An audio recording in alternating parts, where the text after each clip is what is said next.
Queridos amigos, hace unos días el presidente Trump hizo lanzar 59 misiles contra una base militar siria desde la que habían salido varios aviones de guerra cargados con gas sarín.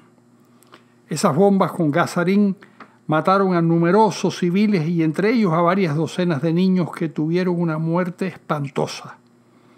El gas sarín es un compuesto neurotóxico que afecta el sistema nervioso al extremo de provocar la parálisis de los mecanismos de respiración.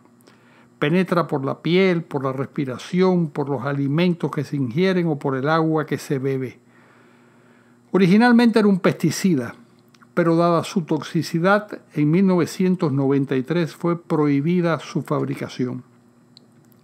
Hay dos preguntas muy importantes con relación a estos hechos. La primera pregunta es si una nación tiene el derecho a castigar a un gobierno cuando éste comete un crimen terrible, como sucedió en Siria en medio de la guerra civil.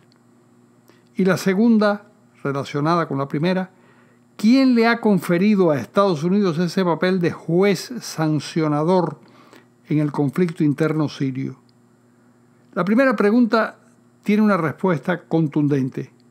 Más que un derecho, es una obligación fundada en lo que se conoce como el derecho a proteger. Eso existe incluso a escala personal. Si vemos que una persona está a punto de cometer un asesinato y otra puede evitarlo, debe evitarlo. Si no lo hace, pudiera incurrir en un delito de negación de auxilio. El propósito del bombardeo era evitar que el gobierno de Damasco continuara utilizando el gas prohibido contra civiles inocentes y continuara matando niños.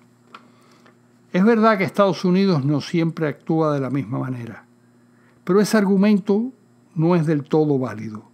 Sería como censurar a una persona por ejercer la caridad con un pordiosero, mientras que a los demás no les concede ninguna limosna. Es preferible ayudar a uno que a ninguno. Y la segunda pregunta está relacionada con el poderío de Estados Unidos. Estados Unidos se erige en defensor del pueblo sirio sencillamente porque puede hacerlo. Tiene la fuerza y los recursos para hacerlo. Eso demuestra que sí hace falta un gendarme internacional que ayude a las víctimas de tantos atropellos. Ese país tiene que ser una gran potencia. En el siglo XIX, el papel le tocó desempeñarlo a Inglaterra. En 1807, el Parlamento británico, impulsado por los cuáqueros, consiguió aprobar una ley que prohibía el tráfico de esclavos. No la esclavitud, pero sí, al menos, el tráfico de esclavos.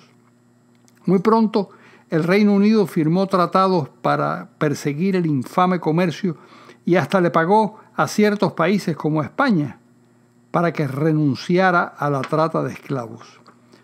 Los capitanes de barco que eran sorprendidos en alta mar con esclavos eran multados con 100 libras esterlinas por cabeza y entre 1808 y 1860 fueron detenidos más de 1.600 barcos negreros y Londres liberó a más de 150.000 esclavos.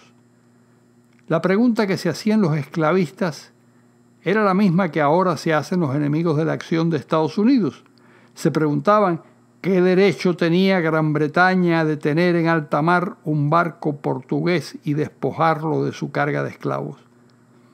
Gran Bretaña, que era la primera potencia marítima de la época, sencillamente asumía su rol de protector de unas víctimas indefensas, exactamente lo mismo que ha hecho Estados Unidos en Siria.